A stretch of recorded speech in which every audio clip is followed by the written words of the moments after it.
오늘 말씀은 신약 누가복음 12장 13절에서 15절 말씀 같이 찾아보겠습니다. 누가복음 12장 말씀입니다. 누가복음 12장 13절에서 15절 말씀입니다.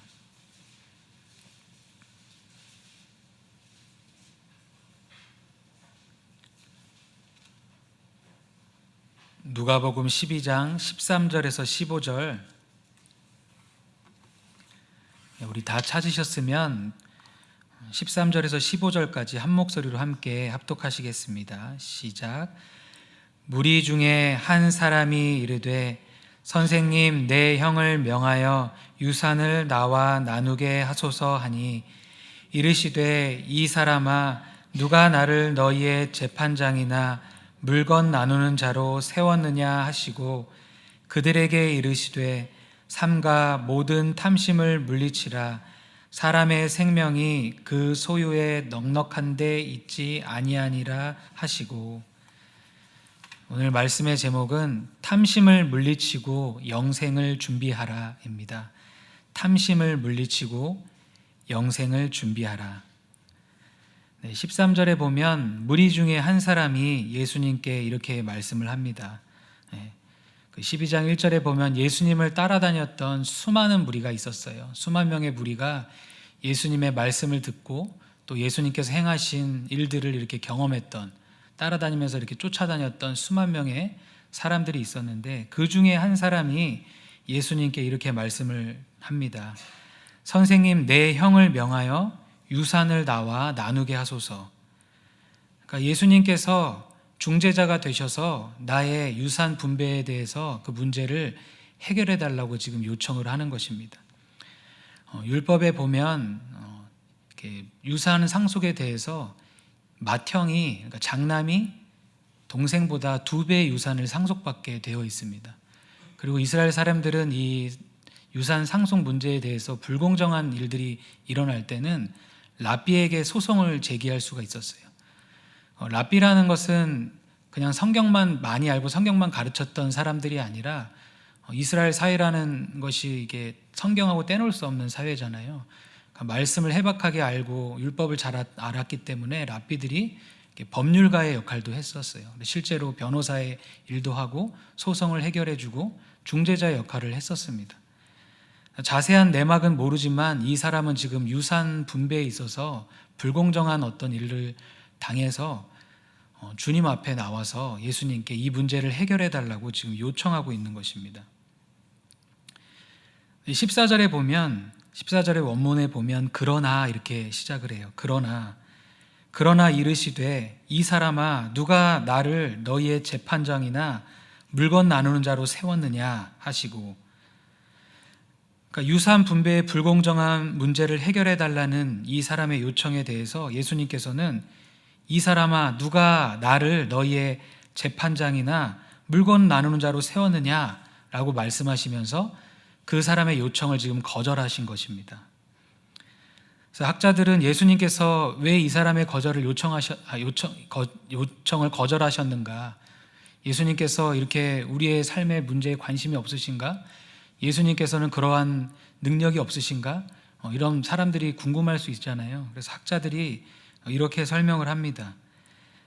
예수님께서 이 사람의 요청을 거절하신 이유는 예수님께서 그런 문제에 무관심하시거나 그 문제를 해결할 능력이 없으신 것이 아니라 예수님의 우선순위 사명에 합당하지 않기 때문이라는 거예요.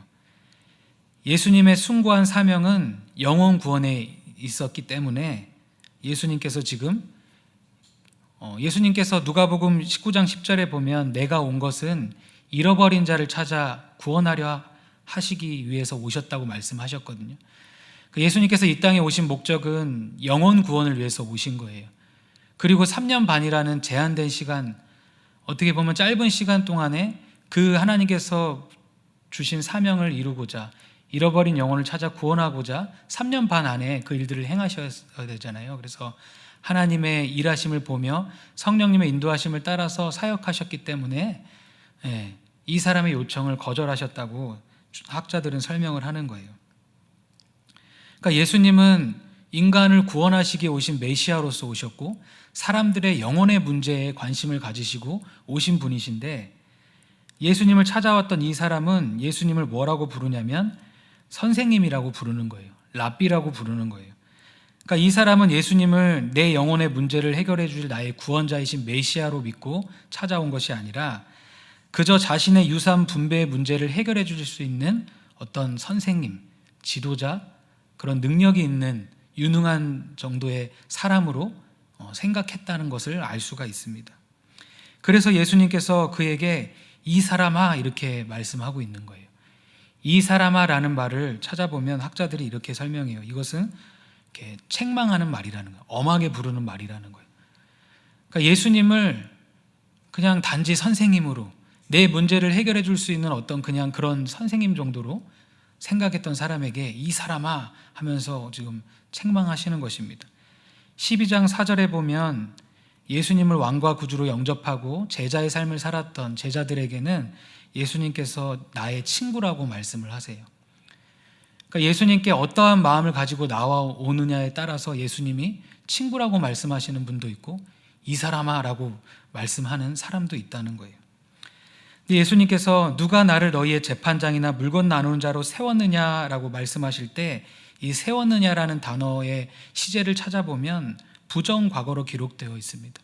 이 말 뜻은 무엇이냐면 지금 주님께 나와서 요청하고 있었던 이 사람만이 아니라 이전에도 많은 사람들이 예수님을 메시아가 아닌 그냥 어떤 지도자 정도, 그다음에 유능한 선생님 정도, 이런 사람으로 여기어서 예수님께 나와왔다는 것을 예수님께서 이 말을 통해서 말씀하고 있는 거예요.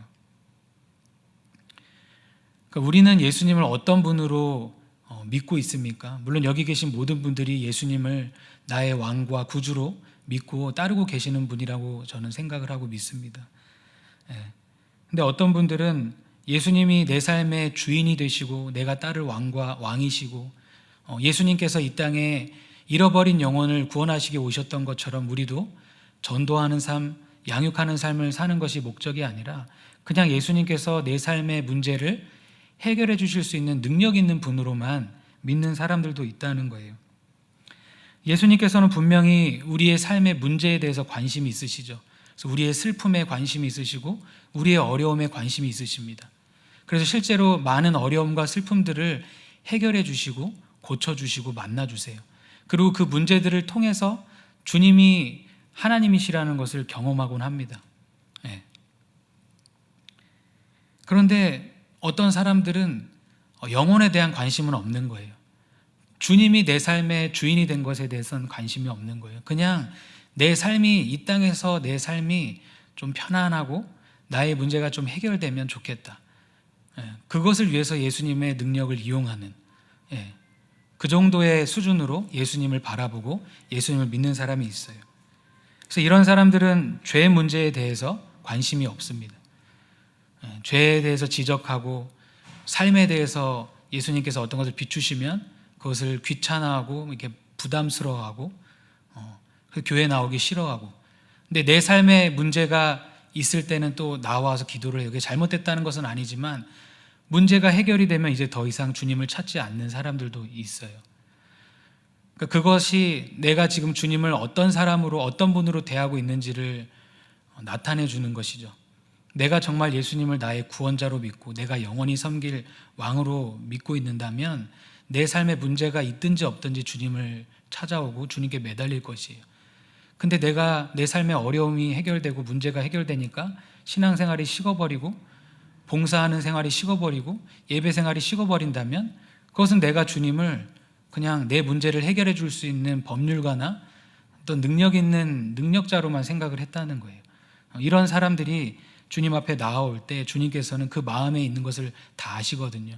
그래서 그 사람의 요청을 들어주시지 않고 주님께서 이렇게 책망을 하시는 것입니다. 그래서 우리 가운데는 주님 앞에 나갈 때 주님, 내 삶에 비록 어떤 문제들이 있지만 주님, 제 1차의 목표는 주님을 사랑하고 주님께서 나의 영혼을 구속하셨기에 내가 나의 생명을 다해 주님을 섬기고 주님을 따릅니다.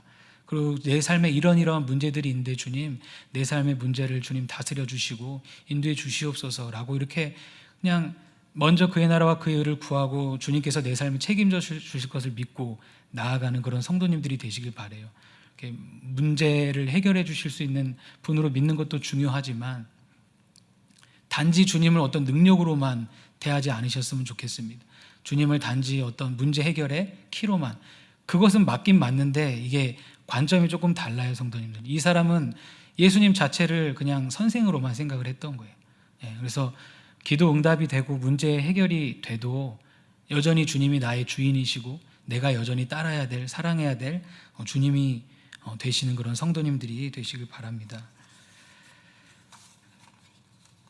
15절에 보면 예수님께서 이제 그 사람의 요청을 거절하신 후에 주변에 있는 사람들에게 말씀을 하십니다. 그들에게 이르시되 삶과 모든 탐심을 물리치라. 사람의 생명이 그 소유에 넉넉한 데 있지 아니하니라 하시고, 그러니까 그 사람의 문제, 유산 상속에 대해서 내가 받아야 될 양을 받을 수 있도록 그 문제를 해결해 달라는 것에 대해서 해결해 주시지는 않으셨어요. 그런데 그 근본 문제인 탐심에 대해서 주님께서 이제 이 사람의 요청을 계기로 주변의 사람들에게 교훈을 하시는 거예요.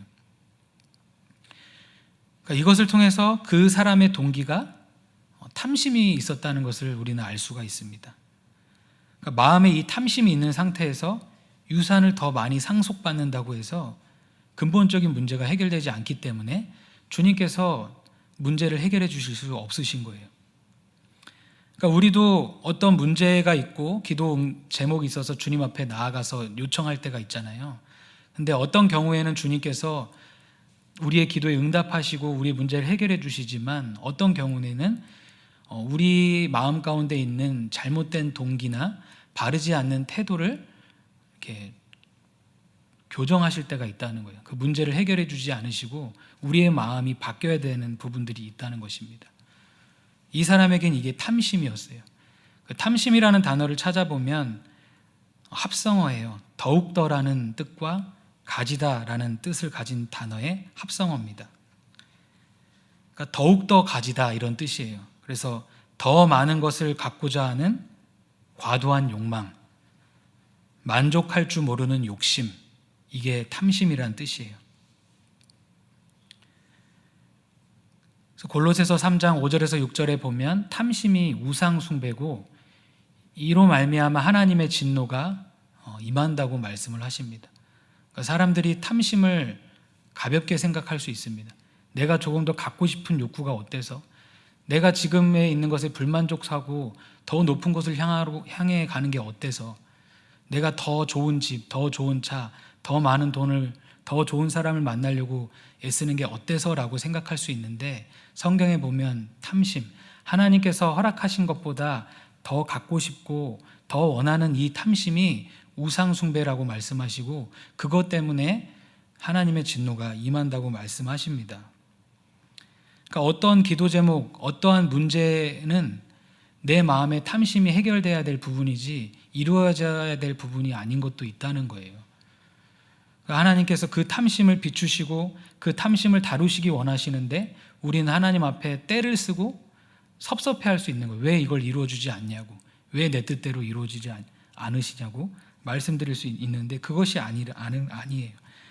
우리 마음의 탐심을 주님은 다루시길 원하십니다. 이 탐심이 해결되지 않으면 일평생, 탐심이 우상숭배인 이유는 내가 하나님의 말씀을 듣고 하나님의 말씀대로 움직여 가야 하는데 탐심이 있을 때는 그 탐심이 나를 움직여 가잖아요. 재물 많은 청년이 영생을 얻기를 원했지만 예수님께서 네가 가진 모든 것을 팔아서 가난한 자들에게 나눠주고 그리고 와서 나를 따르라고 말씀을 하셔도 그 귀에 직접 들려주셨어도 재물이 많기 때문에 근심해서 떠났잖아요. 그러니까 하나님의 말씀을 분명히 알고 인식을 하지만 내가 재물에 대한 탐심이 있고 어떤 것에 대한 욕심이 있으면 하나님의 말씀에 왜 움직여지지가 않고 그 탐심이 나를 움직여 가기 때문에 우상 숭배라고 말씀을 하시는 거예요. 그러니까 이 우상이 있으면 계속해서 하나님의 말씀이 분명히 기록되어 있고 하나님께서 말씀을 하시지만 움직여지지가 않는 거예요. 탐심이 마음에 있기 때문에. 그래서 이 탐심을 빼내고 회개하고 주님께서 비추실 때 그것을 겸허히 인정하고 나의 욕심을 이렇게 내려놔야 그 다음 걸음을 걸어갈 수가 있는 것입니다. 탐심이 있으면 예수님의 제자도 될 수 없고 탐심이 있으면 예수님을 따라갈 수도 없어요. 그래서 우리가 조금 욕심 부리는 게 어때서라고 생각할 수 있지만 어떤 선이 있는 것 같아요. 사람마다 다 상대적이겠지만 주님께서 우리 삶에 주신 바운더리가 있는 거예요. 너는 이 정도 돈을 벌고 이 정도 집에서 살면 족하다. 그것이 너에게 준 나의 분복이다라는 게 사람마다 다 있습니다, 성도님들. 근데 그것을 넘어가려고 할 때 나오는 결과들이 이제 근심이 되고 염려가 돼요. 자꾸 내가 주님께서 허락하지 않으신 것을 쳐다보고 자꾸 주님께서 허락하신 것보다 더 갖고 싶어 하니까 이게 자꾸 생각이 내 머릿속에 주님이 있는 게 아니라 그냥 주님께서 주신 것에 만족하고 그냥 이렇게 만족하면 어떤 생각이 고요하잖아요. 두려워할 것도 없고 염려도 없잖아요. 근데 마음에 탐심이 있을 때는 자꾸 그러니까 주님께서 허락하신 것만 생각하면 그렇지 않는데 허락하시지 않는 것을 자꾸 욕심낼 때 이제 머릿속이 복잡해지고 자꾸 이렇게 잡생각과 생각들이 많아지죠. 탐심으로 인해서 자꾸 생각하게 되고 기도하고 앉았을 때도 주님을 생각하고 주님께 기도해야 되는데 내가 품었던 탐심 때문에 생각들이 막 복잡해요. 기도를 한 건지 내가 내 욕심을 계속 품고 따라갔던 건지 헷갈릴 정도로 마음에 탐심이 있을 때 이렇게 우리 신앙생활이 제대로 갈 수가 없습니다. 그래서 탐심을 우리가 가볍게 여기면 안 되고 이렇게 주님을 집중하지 못하게 하고 주님의 말씀을 분명히 아는데 순종하지 못하게 할 때 그 중심에 어떤 내가 주님보다 더 사랑하고 주님보다 더 중요하고 주님보다 더 원하는 어떤 그런 욕심은 없는지를 돌아보고 그 마음을 내려놓고 주님 앞에 나아가야 돼요. 그래야 신앙생활을 할 때 거치는 것들이 없는 것입니다. 그러니까 주님께서는 모든 탐심을 조심하고 물리치라고 말씀하시는 거예요. 그래서 돈뿐만 아니라 뭐든지 하나님께서 허락하시는 것만큼 누리고 또 열어주실 때 걸어가는 그것이 안전합니다. 예. 여기 15절에 삼가 모든 탐심을 물리치라 라고 한 다음에 그 중간에 원문에 보면 왜냐하면 이라는 말이 있어요. 왜 모든 탐심을 물리쳐야 되냐? 왜냐하면 사람의 생명이 그 소유에 넉넉한 데 있지 않기 때문이라는 것입니다. 그래서 공동번역 성경은 이 부분을 이렇게 번역을 하고 있습니다. 사람이 제 아무리 부유하다 하더라도 그의 재산이 생명을 보장해 주지는 못한다. 그러니까 재산이 많아도 그 재산이 생명을 보장해 주지 못한다고 예수님은 그렇게 말씀을 하세요. 이것은 세상의 가르침과는 다르죠. 세상은 우리가 소유가 많으면 행복하고 물질이 많은 것이, 부동산이 많은 것이, 물건이 많은 것이 인간에게 참 행복을 주고 위안을 줍니다라고 광고하고 가르칩니다. 그래서 거의 사람들의 사는 목적이 소유 때문이에요. 더 많이 아닌 분도 있겠지만 대부분이 내가 많이 가지고 누려야만 행복하고 다른 사람하고 비교했을 때 내가 이 정도 급의 것들을 유지해야 어디 갔을 때 꿀리지가 않는다고 생각을 하는 사람들이 실제로 있잖아요. 그래서 평생 소유에 대한 종이 돼서 소유를 더 많이 하면 행복할 수 있을 거라는 생각에 많은 학벌, 많은 재산, 또 많은 그런 소유물들에 대해서 종이 되어서 살아갑니다.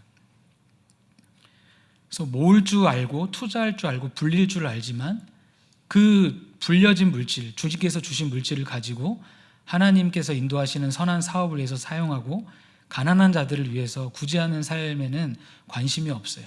일단 내가 행복하려면 돈이 많아야 되니까 내가 막 모으는 거예요. 그런 삶을 이 땅에 사는 사람들은 살아가요. 근데 주님께서 성도는 그렇게 살면 안 된다는 거예요. 물질은 필요한 것이지만 우리의 목적은 아니라는 거예요. 그래서 어떻게 살면 되는지 그 뒤에 장을 찾아보시면 말씀하시거든요. 그냥 먹고 사는 문제는 우리가 먼저 하나님 나라와 의를 구하면 하나님께서 덤으로 채워주시는 거지, 성도는 그렇게 소유욕에 빠져서 탐심으로 사는 존재가 아니라는 것입니다. 내가 그렇게 소유를 소유를 위해서 노력하지 않아도 주님께서 우리 삶에 필요한 것들은 다 채워주신다는 거예요. 그러니까 이 믿음을 갖고 사는 사람이 있고, 이 믿음 없이 주님보다 물질이 더 나의 의지의 대상이 돼서 물질을 위해서 살아가는 사람이 있을 수 있다는 것입니다. 그렇게 살아가면 생명이 거기에 달려있지 않다고 말씀하시는 거예요. 그러니까 우리는 내가 좀 여유로워지면 내가 풍성해지겠지, 내가 좀 넓은 집에 살고 내가 원하는 것들이 다 이루어지면, 그러니까 이 세상에서의 그런 소유들이 풍성해지면 내 생명도 잘 유지되고 영생이 다 준비되는 것이겠지라고 생각할 수 있지만 아니라는 거예요. 근데 이 초점이라는 게 영적인 초점을 잘 가지고 있으면 내가 내 소유로 살아가는 게 아니라 나와 함께 계시고 나를 언제나 떠나지 않으시고 형통하게 하시는 주님이 나의 아버지가 되신다라는 것, 이 영적인 관점을 갖고 사는 사람도 있지만, 신앙생활을 하면서도 왠지 물질이 없으면 불안하고 소유가 없으면 불안해서 소유가 없으면 내가 살지 못할 것 같고 이렇게 생각하는, 그래서 모든 관심이 신앙생활을 하면서도 물질을 어떻게 하면 더 모을 수 있을까, 이런 현세적인 삶에만 집중되어 있는 사람이 있을 수 있습니다.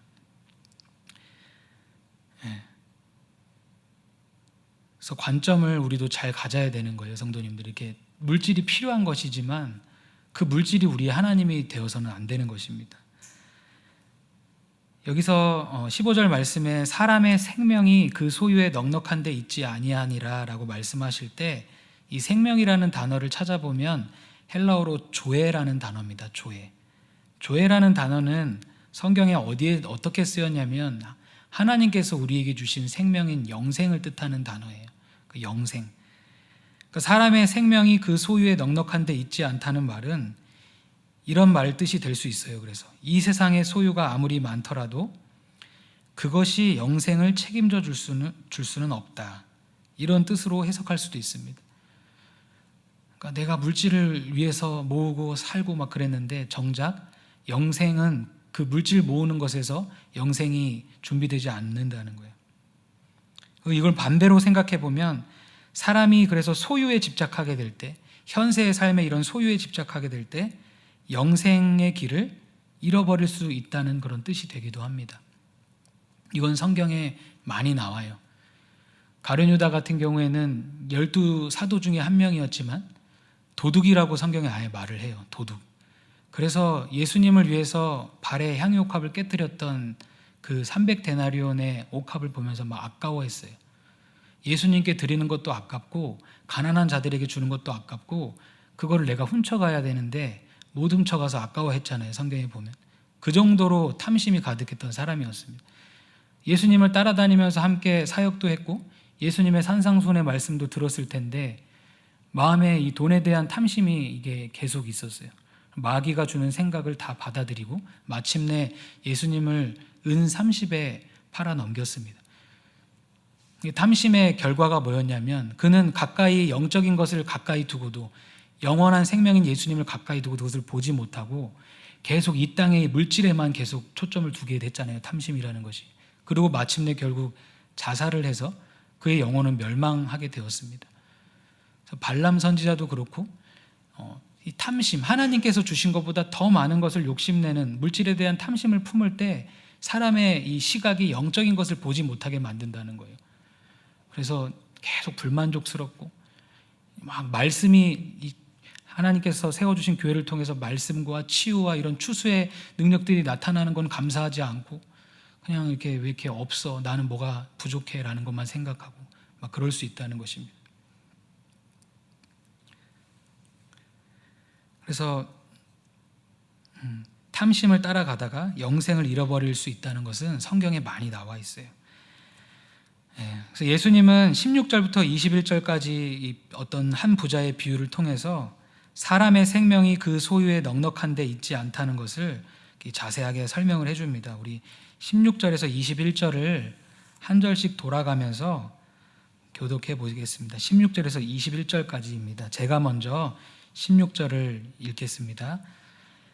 또 비유로 그들에게 말하여 이르시되 한 부자가 그 밭에 소출이 풍성하매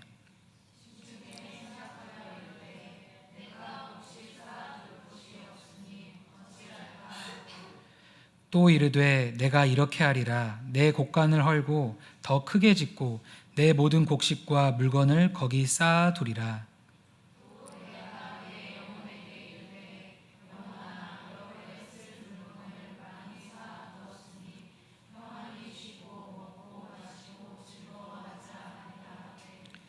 하나님은 이르시되 어리석은 자여 오늘 밤에 내 영혼을 도로 찾으리니 그러면 내 준비한 것이 누구의 것이 되겠느냐 하셨으니 자기를 위하여 재물을 쌓아두고 하나님께 대하여 부요하지 못한 자가 이와 같으니라.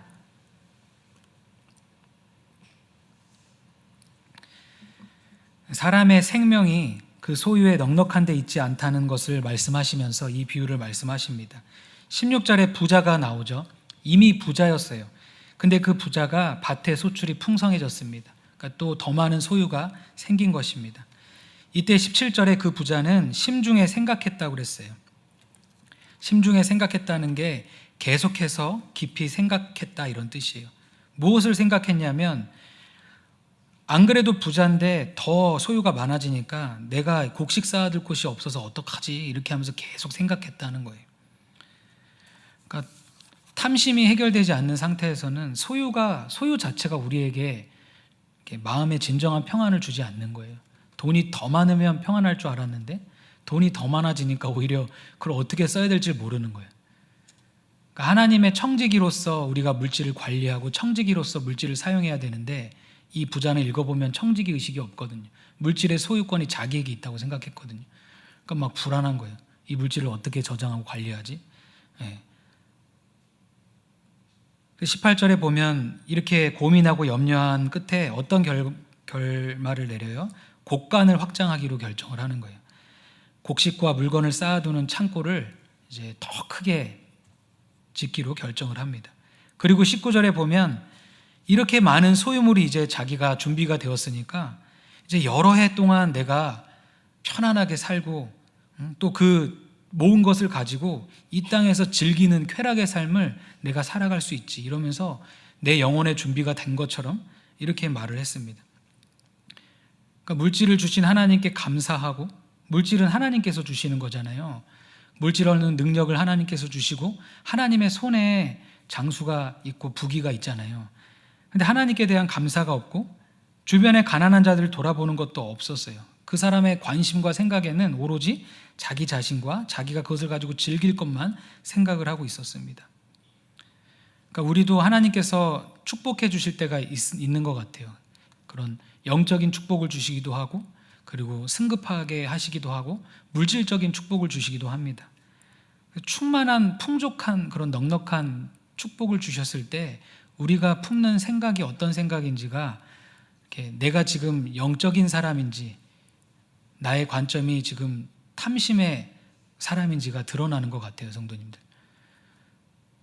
그래서 예전에 어떤 학교 다닐 땐가 군대 있을 땐가 어떤 사람들이 그런 말을 해요. 뭐 교회에서 그랬던 것 같아요. 예전에 교회에서 로또에 당첨되면 어떻게 할래? 이렇게 그런 질문을 그냥 장난으로 한 것 같은데 그러면 신앙 있는 분들은 주로 그렇게 말을 합니다.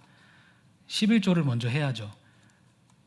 그리고 좀 도와주고 내가 사고 싶었던 것도 사고 또 뭐 부모님 모두 해드리고 그게 나쁘다는 게 아니라 청직이라는 것은 11조만 주님의 것이 아니잖아요.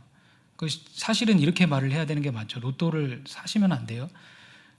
만약에 내가 그렇게 큰 돈이 생겼으면 이 모든 게 하나님의 것이기 때문에 내가 하나님의 뜻대로 사용하길 원합니다. 주님 인도해 주세요라고 하는 게 맞는 거잖아요.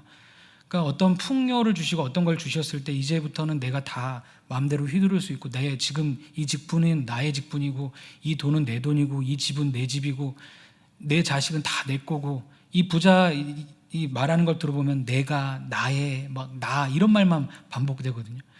그러니까 오로지 그 소유가 나한테 있고 내가 해결할 수 있고 내가 다 휘두를 수 있다고 생각을 했어요. 그러니까 우리도 어떤 것들을 주님께서 축복해 주셨을 때 축복이 왔지만 여전히 우리는 주님의 것이고 그 주신 것도 주님의 것이고 그래서 앞으로도 계속 주님의 소유예요. 그 주님의 뜻대로 충성되이 여겨서 맡겨주신 것입니다. 그리고 하나님께서는 그것을 가지고 나중에 다 계산하시잖아요. 달란트를 계산하시고 직분을 계산하시잖아요.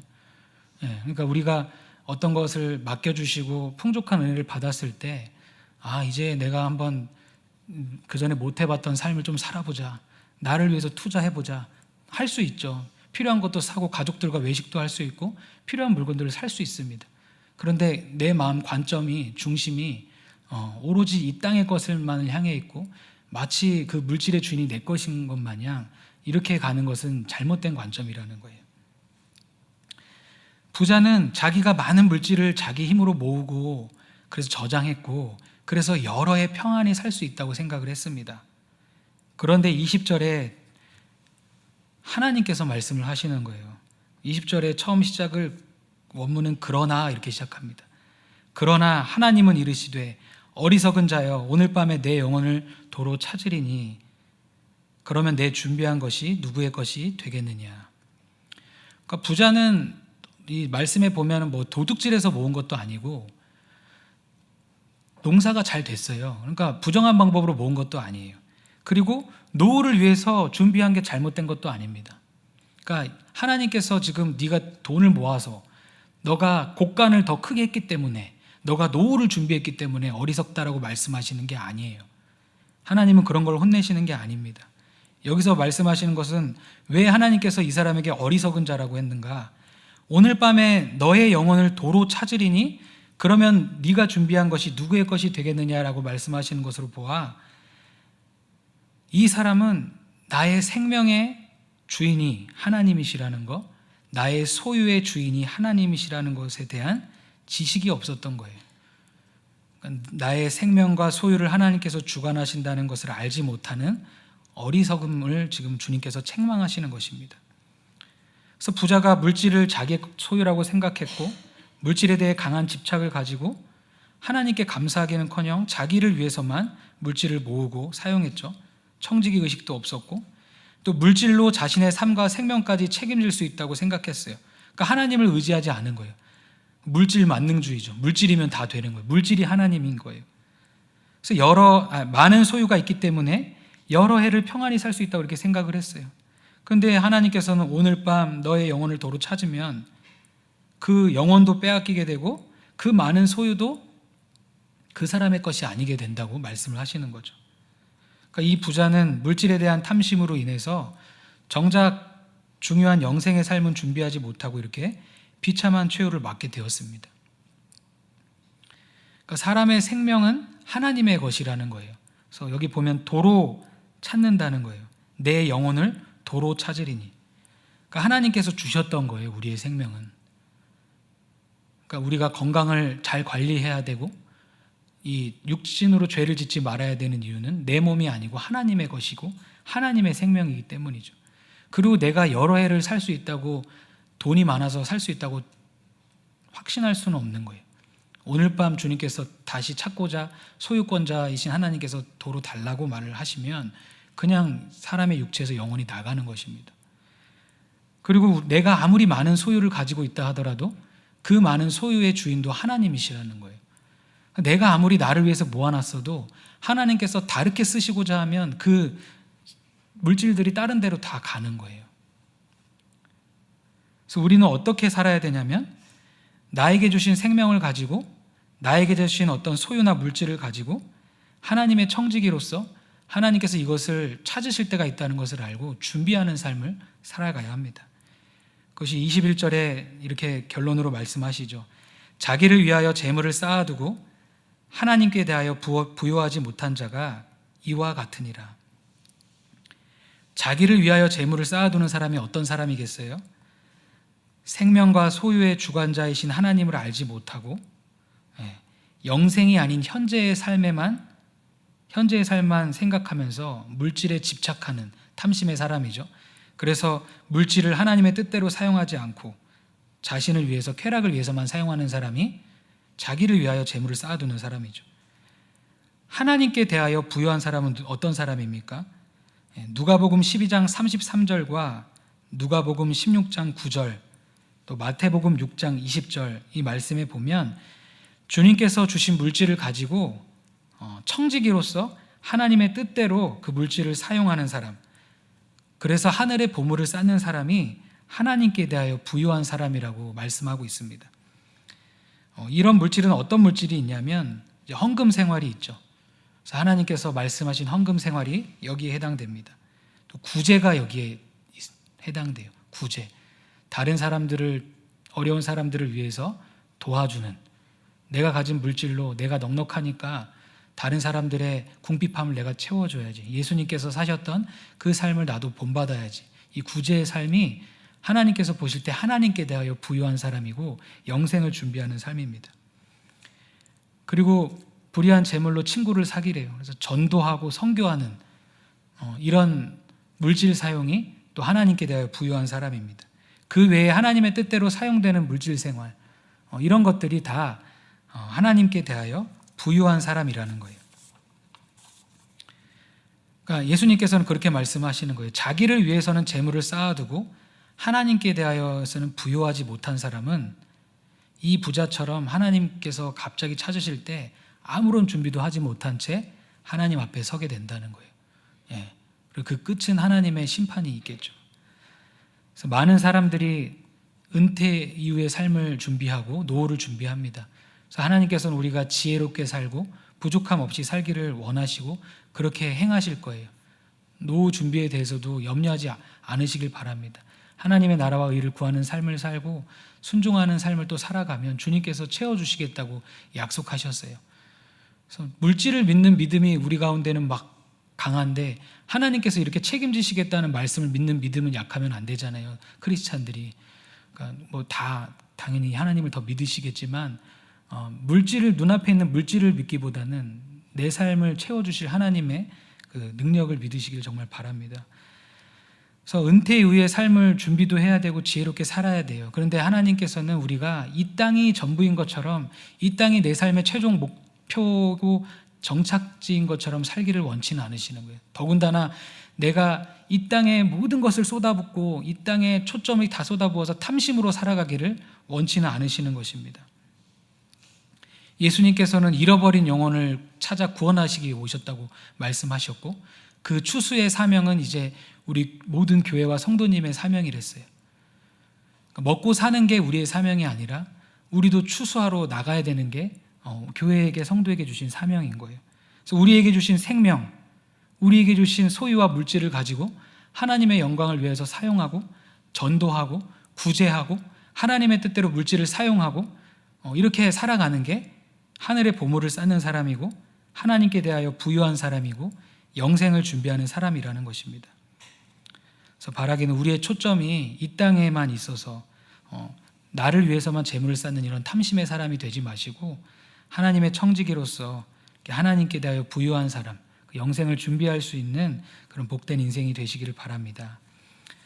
이 시간 그래서 우리가 이렇게 기도해야겠습니다. 주님, 우리 마음에 영생에 초점을 두지 못하게 만드는 탐심, 그 우상 숭배를 비춰달라고, 그것을 회개하고 또 나에게 주신 생명과 소유를 가지고 하나님 나라를 위해서 영생을 준비하는 삶을 살게 해달라고 우리 주여 3번 부르짖고 합심해서 함께 기도하겠습니다. 주여